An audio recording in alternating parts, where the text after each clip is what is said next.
كرة للدفاع، زكريا حضراف ممتازة جدا في غياب التسلل وضربة جزاء. بالفعل طبق القانون بإحراز هذه المباراة.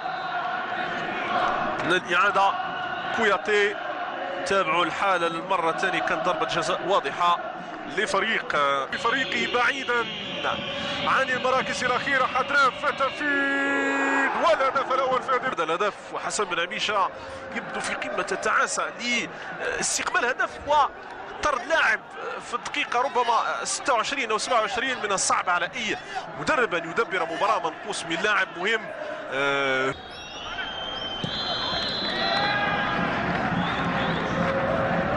مشات كرة تجاه وليد محمد علي بومعمر، هناك انطلاقة لزكريا حضراف، وصلوها النناح يبحث عن التسديد والهدف الثاني في المباراة.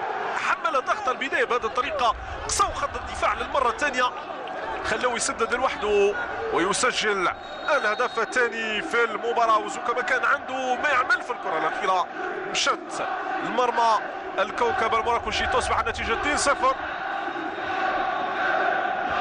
الدفاع الحسني الجديدي يقدم خلوه لوحده اسماعيل في منطقة الجزاء، لكن التدخل مشت الكرة من زكريا حضراف حول المراوغة، ضاعت منه الكرة. مازال مراكشية زكريا حضراف الانطلاقة لوحده، زكريا لوحده مشى، هناك طلب للكرة من ازارو، زكريا حضراف مازال الكرة في منطقة الجزاء، صعيبة صورة لا تحتاج مني لأي تعليق لجماهير الكوكب. في الاسيست كان زكريا حضراف، وفي الختم وبأي ختم كانت الكرة الأخيرة من قدم الرقم 21 في المباراة، وليد أزارو.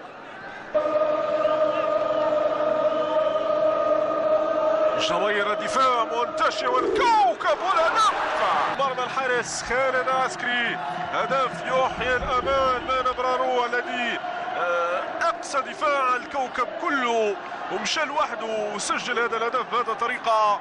تصبح النتيجة 3-1.